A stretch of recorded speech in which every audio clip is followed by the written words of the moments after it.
오늘 복음서 이야기는 예수님의 제자로 세우신 이들이 2명씩 전도 여행을 떠나는 내용을 담고 있습니다. 본문은 주님으로부터 권능을 받은 대로 그들이 많은 귀신을 쫓아내며 수많은 병자에게 기름을 발라 고쳤다라고 성경은 이야기합니다.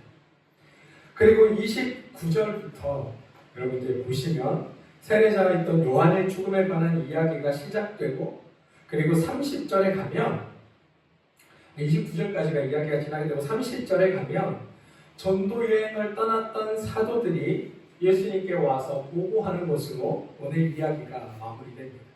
아마 이제 세례 요한의 이야기는 중간에 이렇게 삽입되어 있는 것 같습니다. 30절의 고백을 우리 먼저 한번 보도록 하겠습니다. 화면이 있으니까 여러분 한번 보시고 함께 읽겠습니다. 사도들이 예수께 몰려와서 자기들이 한 일과 가르친 일을 다 그에게 보고하였다. 궁금합니다. 대체 그들이 와서 주님께 어떤 보고를 했을까? 얼마나 대단한 결실을 거두고 얼마나 놀라운 역사를 이루고 돌아왔을까? 아마 예수님을 중간에 두고 주님 제가 어디 가는데 말입니다. 이런 귀신이 있었는데 제가 주의 이름으로 선포했더니 그 귀신이 막 날아가지 않습니까? 막 사람들이 몸 까불어섰습니다. 야 그거 말도 하지만 내가 어디 갔을 때 거기 막 몇십 년 동안 못 걷던 환자가 있었는데 내가 손만 딱 오더니까 벌떡 일어나더니 주야 이렇게 찬양하잖아. 야 네가 그걸 봤어야 되는데 막 이런 이야기들을 막 나누면서 야 네가 한 거는 사역도 아니야 내가 한 걸 보라고 막 이러면서 서로들 이야기들을 막 나누었을 겁니다. 그런데 이 장면을 보신, 이 이야기를 들으신 주님의 반응은 조금 뒤에 살펴볼 테지만 조금 우리의 기대와 다릅니다.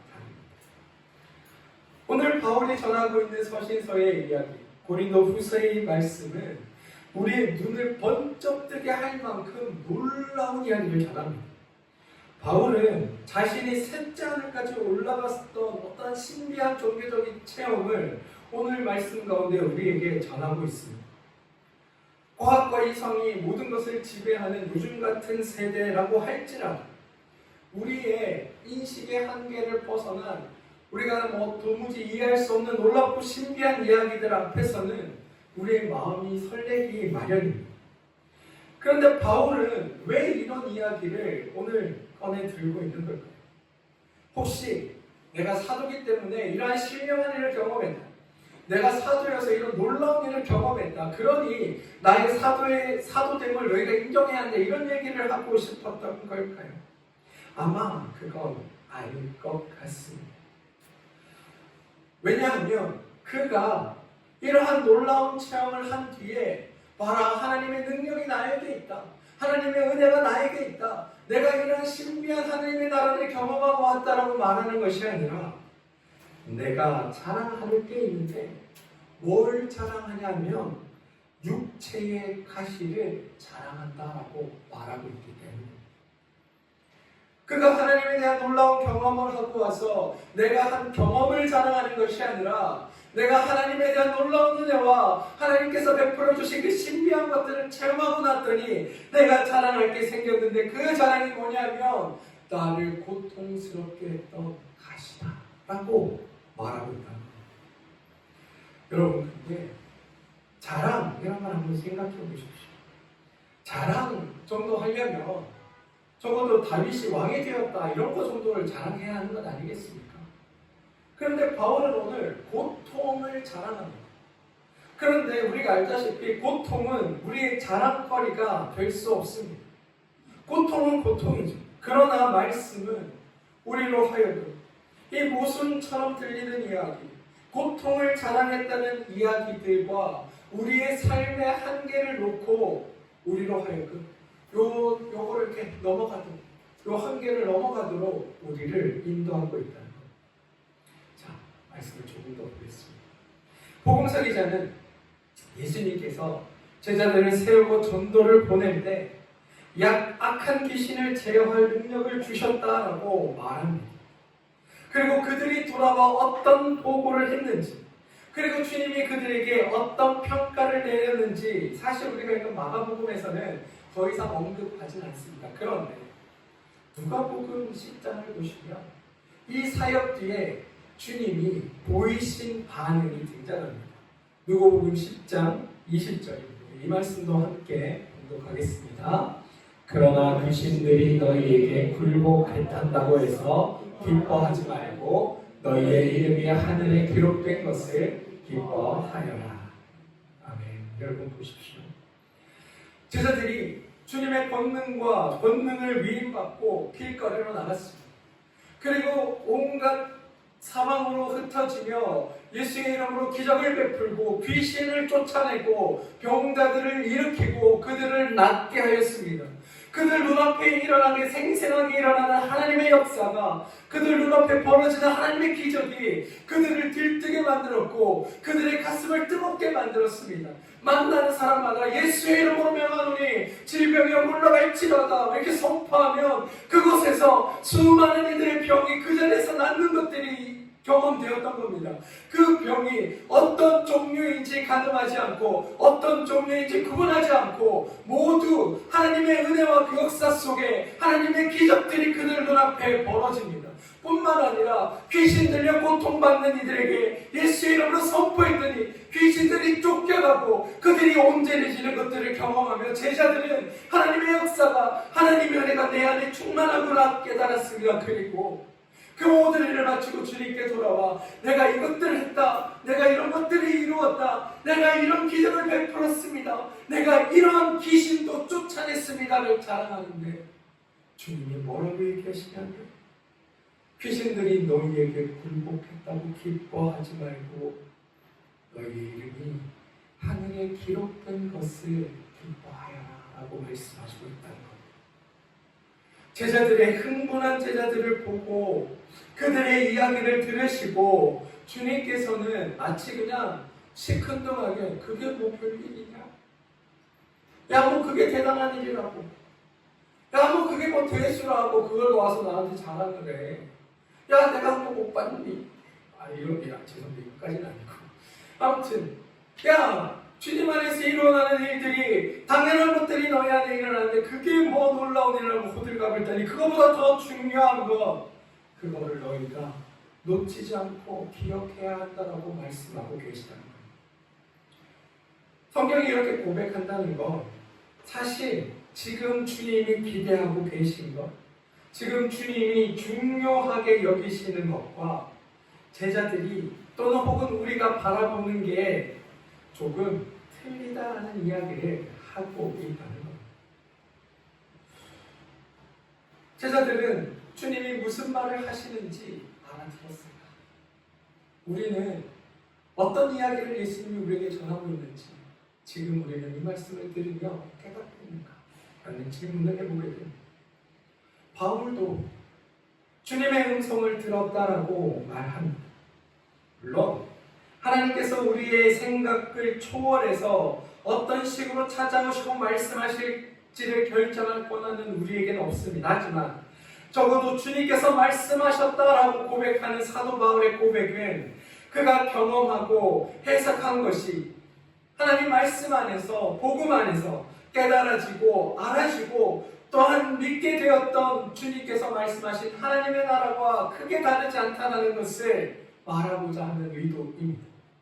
다시 말해 주님이라면 나에게 이렇게 분명하게 말씀하셨을 것이고 이것이 주님의 뜻이라면 확신에 차 있다는 말씀으로 우리에게 들려주고 있다는 겁니다. 그러면 육체의 가시라고 할 만큼 자신을 괴롭히고 있던 질병에 대해 바울은 어떻게 이해하고 있는가? 고린도후서 12장 9절 이것도 우리가 읽은 말씀으로 다시 한번 보겠습니다. 나에게 이르시기를 내 은혜가 내게 족하다. 이는 내 능력이 약한 데서 온전하여 침이하라 하신지라. 여러분, 바울이 하나님의 말씀을 듣고 하나님을 깨닫고 하나님이 어떤 존재인지를 알고 나서 그가 확신에 차서 고백한 두 가지의 믿음의 고백이 오늘 등장합니다. 첫 번째, 이거 잘 기억하셔야 됩니다. 육신의 질병이 여전히 없어지진 않았어. 나를 향한 하나님의 은혜는 부족함이 없다. 이게 바울이 고백한 믿음 안에서 그가 깨달은 하나님에 대한 확신 첫 번째. 그리고 두 번째, 육체의 가시로 인해 비록 내 삶이 괴롭고 뒷패해지고 힘들어질 수 있지만 나에게 주어진 이 질병은 나에게 주어진 하나님의 저주가 아니라 함께 하시는 하나님께서 역사하시는 하나님의 통로가 될 것이다. 하나님의 일하심의 통로가 될 것이다. 이게 바울의 고백이라는 겁니다. 여러분, 우리의 믿음이, 우리의 신앙이 어디까지 자라야 하는가? 바로 이 바울의 고백에까지 자라가야 합니다. 우리는 우리에게 좋은 것을 불러일으키시고 내가 생각하기에 나에게 좋다 여기는 것들이 이루어지는 것을 통해 하나님의 살아계심과 일하심을 고백하지만 바울은 그 단계를 넘어서서 그것을 뛰어넘어 내 육체의 가시, 비록 나를 괴롭게 하고 내가 자랑할 수, 다른 사람이라면 도무지 자랑할 수 없는 나에게 주어진 고통, 나에게 주어진 이 가시조차도 이것은 하나님께서 나에게 주신 은혜에 비하면, 아니 이것을 통해 나에게 주신 은혜가 나에게 부족함이 없다는 것과 또 적어도 나에게 주신 이것이 나를 심판하고 저주하고 나를 망하시게 하려는 하나님의 계획이 아니라 하나님은 언제나 나에게 좋은 것들로, 언제나 나에게 복된 것들로 이루시고 오히려 나에게 주어진 이 고통과 괴로움은 하나님의 은혜를, 하나님의 사랑을, 하나님의 일하심을, 하나님의 축복을 경험할 통로로 내 안에 이루어지고 이해될 수 있을 것이다 라는 고백이 바울 속에 이루어졌다는 것. 저는 이 바울의 고백이 우리에게도 동일하게 하나님 앞에 드려지게 되길 소망합니다. 바울은 적어도 하나님이라면, 내가 믿는 하나님이라면 적어도 나에게 해로운 것은 주시지 않을 것이다. 내가 믿는 하나님이라면 적어도 나에게 하나님의 뜻 가운데 선하고 아름답고 복된 일들을 이루어 가실 거다. 그러니 지금 나에게 주어진 이 상황이, 지금 나에게 주어진 이 육체의 고통이, 지금 나에게 주어진 이 가시가 나를 갉아먹고 나를 무너뜨리려는 하나님의 뜻이 아니라 이것을 통해 나를 사랑하시는 하나님을 깨닫고 나에게 은혜 베푸시는 하나님의 은혜를 깨닫고 나를 향해 일하시는 하나님의 그 놀라운 일들을 보게 하시려는 하나님의 축복의 통로이구나, 그게 하나님의 마음이구나라는 것들을 바울이 알았다는 것. 여러분, 우리의 신앙은 바로 이러한 하나님의 이해부터 시작하는 겁니다. 하나님은 나에게 좋은 것을 주신다. 하나님은 나를 복되게 하신다. 하나님은 나에게 잘 되게 하신다. 아름다운 것들을 주신다. 나에게 가장 좋은 것들을 내 삶에 허락하신다. 이게 우리의 신앙의 고백의 처음이라는 겁니다.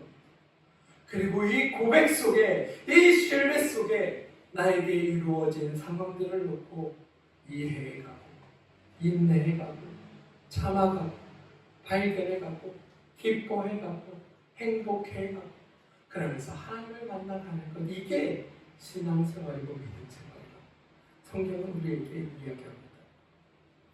바울이 여러분 오늘 편지에서 전하고 싶어하는 핵심은 나는 결코 스스로를 자랑하겠다는 결심입니다. 그리고 그 자신이 다른 이들의 병도 고쳤고 심지어 놀라운 체험도 했지만 여전히 이건 나의 능력이 아니라 나에게 능력을 주신 하나님으로부터 왔음을 내가 알고 깨닫게 되었다. 그래서 내 능력이 아니라, 내가 행한 어떤 기적이 아니라, 내가 행한 놀라운 일들이 아니라, 내가 베풀어낸 수많은 이적이 아니라 그 일을 통해 일하시는 하나님만이 드러나기를, 나에게 능력 주신 주님만이 드러나기를, 아니 능력이 아닌 오직 하나님만이 나를 통해 나타나고 드러나기를 바울은 바라고 있었다라는 겁니다. 그리고 이러한 바울의 바람은 예수를 믿는다고 고백하는 우리의 삶에서도 동일하게 나타나야 되는 일인 겁니다. 내 삶을 통해 역사하시는 하나님, 내 삶 가운데 이루시는 하나님, 내 삶 가운데 완성하시며 나를 통해 놀라운 일들을 행하시며 내 손과 내 일을 통해 하나님의 위대한 일들이 이루어져 가는 것들을 통하여 나라는 존재가 나타나고 나라는 존재의 이름이 드러나는 것이 아니라 나를 통해 이 일을 행하시고 이루시는 하나님만이 드러나기를, 하나님만이 나타나기를 바라는 그 마음, 그게 모든 우리 가운데 있어야 할 마음이라고 성경은 얘기하고 있다. 우리는 종종 하나님의 것이라고 말하고 하나님의 능력으로라고 말하고 하나님께 영광 돌린다라고 말하는 분들을 주변에서 많이 보게 됩니다. 그래서 그분들은 항상 좋은 것만 내게 있어야 한다고, 나쁜 일들이 내게 있으면 그거는 심판이고 저주고 사단마귀의 행동이라고 이야기하시는 분들이 있습니다. 그런데 여러분, 참으로 나에게 일어나는 모든 일들이 하나님께로부터 왔다라고 고백하는 사람이라면, 하나님의 것이라고 고백하는 사람이라면 바울처럼 육체의 가시가 나에게 나가지 않아도 사실 괜찮은 것 아닙니까? 귀신이 떠나가지 않아도 괜찮은 것 아닙니까? 이적과 기적이 나타나지 않아도 사실은 괜찮아야 되는 것 아닙니까? 나에게 주시는 분도 하나님이시고 고치시는 분도 하나님이시고 역사하는 분도 하나님이시니 모든 게 하나님께 달려있을 뿐이라고 우리가 고백할 수 있다면, 나에게 주어진 어떤 상황도, 내가 처해있는 어떤 현실도 이건 하나님께서 주시는 저주, 하나님이 하시는 심판의 자리가 아니라 우리를 복되게 하시고 우리 가운데 일하시며 역사하시는 하나님을 보게 할 도구로 지금 우리 가운데 임하고 있다라고 우리가 이해할 수 있어야 하지 않나요? 성경은 지금 그 이야기를 우리에게 전하고 있습니다. 바울은 여러분, 자신의 질병이 낫기를 3번 하나님께 구했습니다. 그리고 응답이 되지 않자 그 구하는 자리를 일어나 돌아섭니다. 그가 더 구하지 않은 것, 더 구해봐야 하나님께서 들어주지 않을 것도 뻔한데 라는 그 믿음 때문이 아닙니다. 또는 이 병이 낫지 않아도 되라는 간절함이 없어서도 아닙니다. 질병이 낫기를 바라지만 사실 더 중요한 건 이 질병이 낫는 것보다 하나님께서 원하시는 더 귀하고 간절한 것이 우리 가운데 있음을 바울이 알았기 때문입니다. 그리고 그게 뭐냐? 이 일을 통해 하나님이 우리 삶 가운데 역사하시는구나.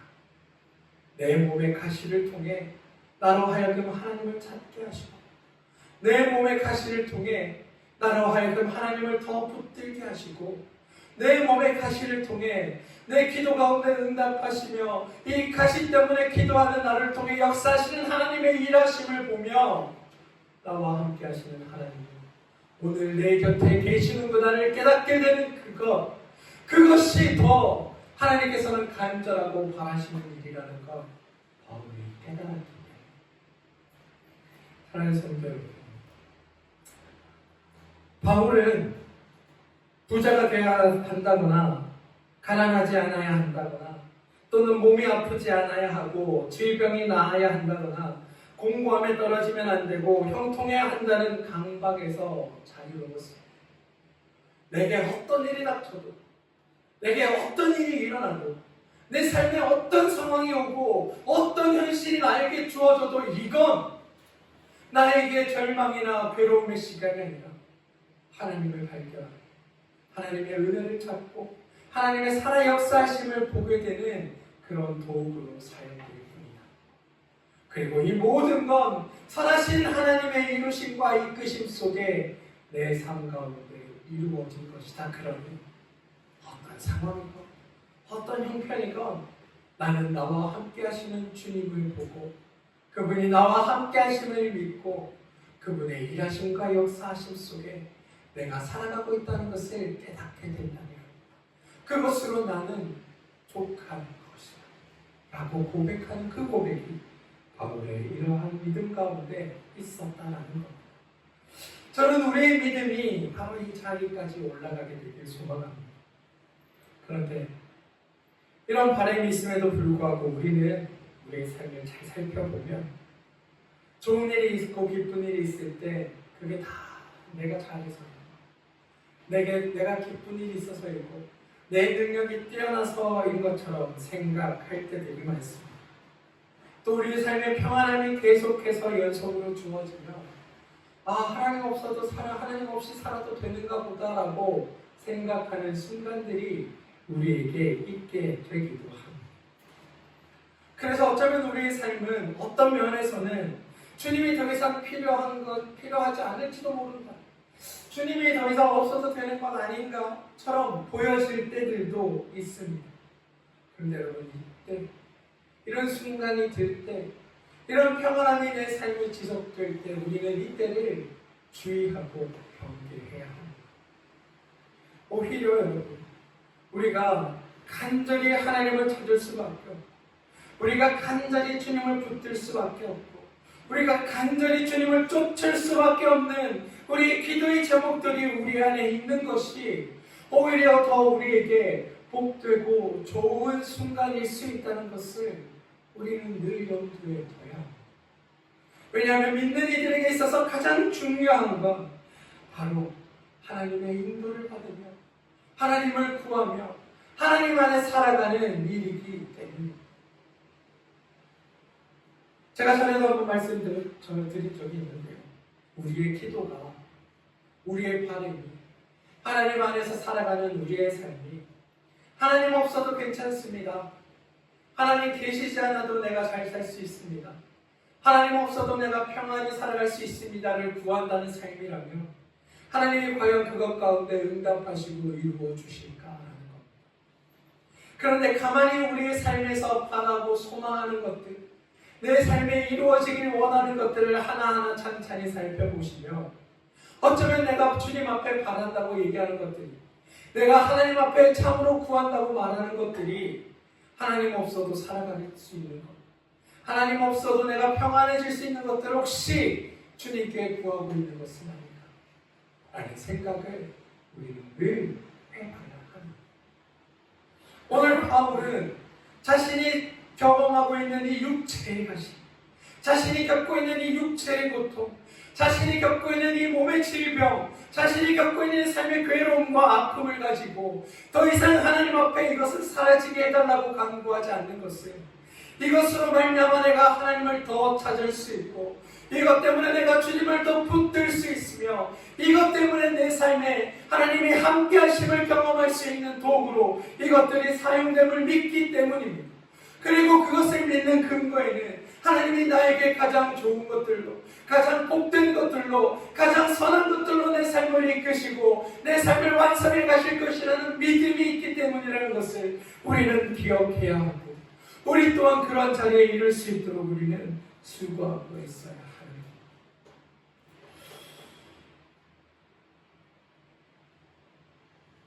목사이자 교수였던 제럴드 시처라는 분이 있습니다. 이분은 단 한 번의 사고로 딸, 부인, 그리고 어머니까지 사고로 잃게 되었습니다.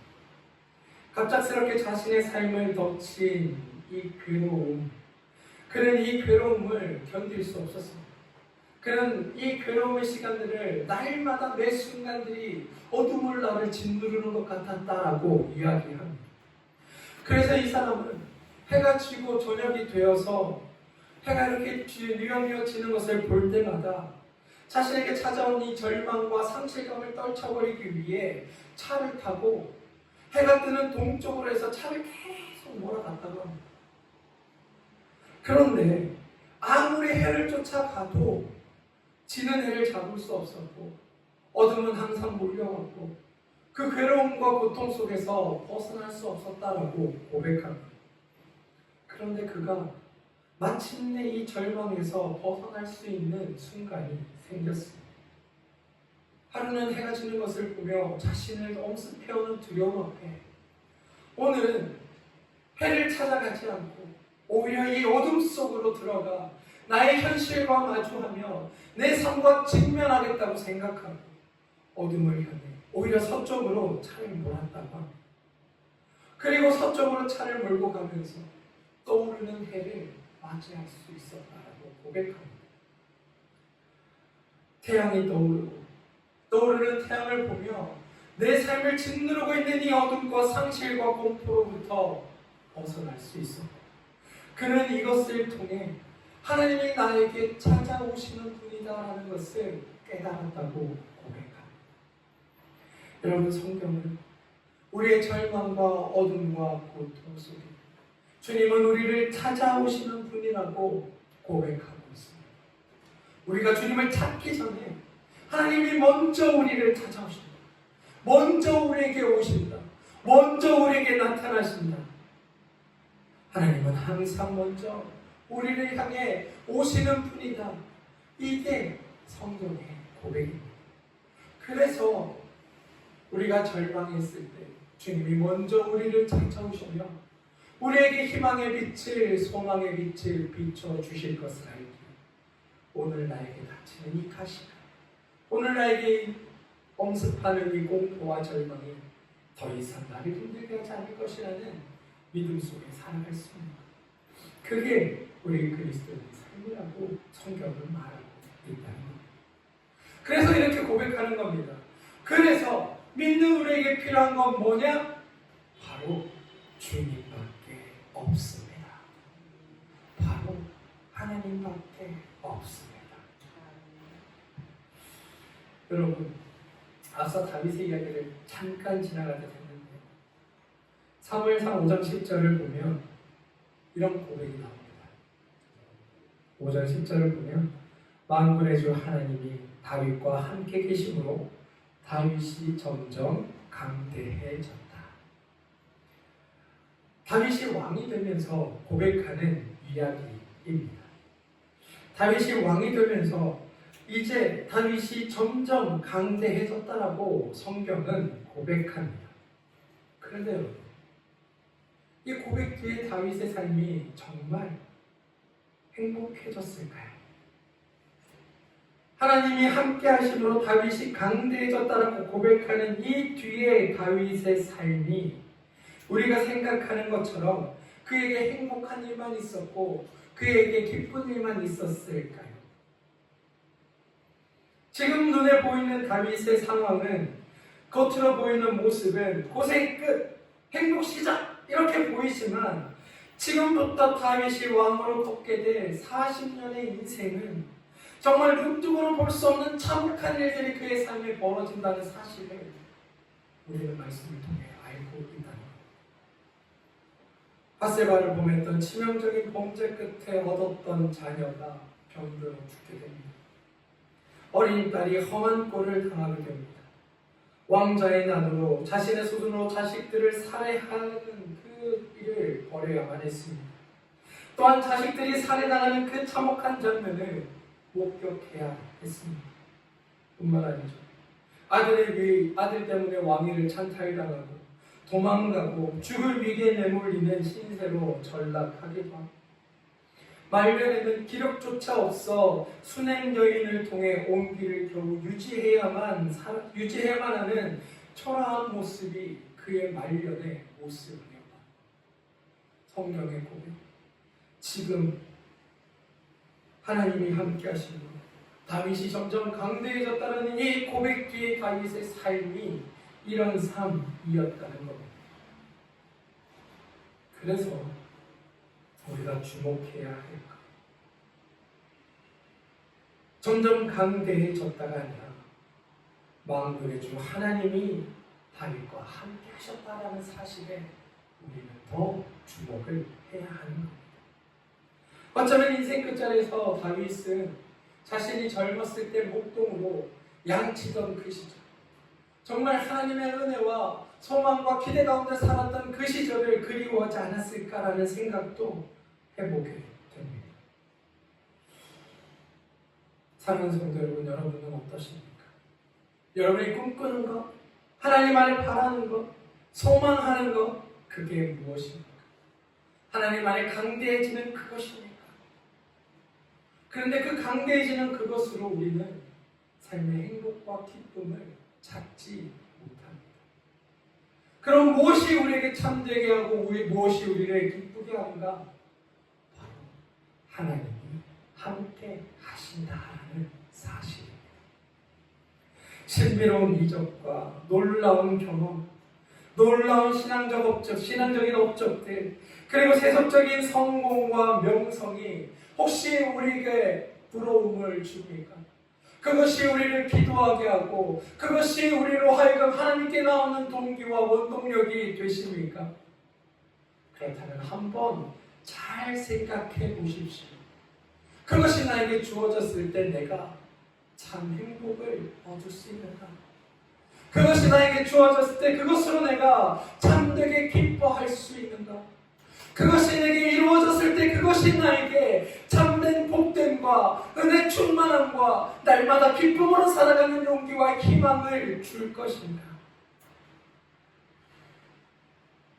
오늘 맥주 감사 주일입니다. 여러분들이 감사하고자 하는 한 1년의 절반 정도 삶 가운데 무엇을 감사의 제목으로 이 시간 남았는지 저는 잘 모릅니다. 그런데 정말 그런 것들이 있어야 찬양할 수 있고 그런 것들이 있어야 행복할 수 있을 것 같은 그런 것들이 여러분의 삶에 이루어졌을 때 여러분이 하나님께 드렸던 그 찬양과 행복의 순간들은 얼마나 가셨습니까? 얼마나 그것들이 여러분의 삶에 지속되셨습니까? 저는 말씀을 준비하며 우리가 참으로 감사해야 할 것이 있다면 그것이 무엇일까라는 생각을 해보게 됩니다. 예수님은 분명 제자들에게 너희가 기뻐해야 될 게 있는데 귀신이 너희 앞에 굴복했다. 너희의 그 손짓 한 번에 병자들이 나왔다. 너희의 기름 바름에 아픈 이들이 치유됐다라는 사실이 아니라 너희가 정말 기뻐해야 될 것이 뭐냐 하면 너희의 이름이 하늘에 기록된 그것을 너희가 참으로 기뻐해야 한다라고 말씀하고 계시다는 겁니다. 또 우리가 기억해야 할 것, 이 말씀을 주님이 하셨지만 주님의 삶도 우리가 보기에는 성공한 삶이 아니었다는 사실입니다. 세상적인 성공의 눈으로 주님의 삶을 보면 주님도 결국엔 모함을 받아 십자가에 달려 돌아가신 것 아닙니까? 이스라엘 땅의 왕으로 메시아로 그들을 통치하고 다스릴 줄 알았던 하나님의 아들이 이 땅에 와서 하나님의 나라를 선포했지만 결국 그의 삶은 인간적인 눈으로 볼 때는 실패와 다름없는 삶이었다는 겁니다. 그런데 그런 주님의 삶을 놓고 그래서 그는 실패했다고 말하는 사람이 있냐는 거죠. 우리의 삶은 여러분, 우리의 삶의 행복은, 우리의 삶의 가치는, 우리의 삶의 기쁨은 내가 소망하고 바라는 것들, 내가 있으면 행복해지는 것들이 이루어지고 완성되는 것들을 통해 성취하고 이루어가는 것들이 아니라 내 삶에서 살아계신 하나님을 경험하고 살아계신 하나님의 일하심을 보며 내 삶을 이루어가시는 주님을 만나고 주님 때문에 살아가고 하나님이 내 삶입니다, 내 삶의 주인입니다, 전부입니다를 고백하며 하나님 안에서 살아가는 그 삶이 가장 복되고 아름다운 삶이라는 것을 여러분 잊지 마시라는 게 제가 오늘 여러분에게 하고 싶은 이야기라는 겁니다. 무엇이 중요하냐? 무엇이 가장 우리에게 기쁨이 되느냐? 무엇이 우리가 감사해야 할 그것이 무엇이냐? 그건 바로 오늘도 하나님이 내 삶에 함께 계십니다.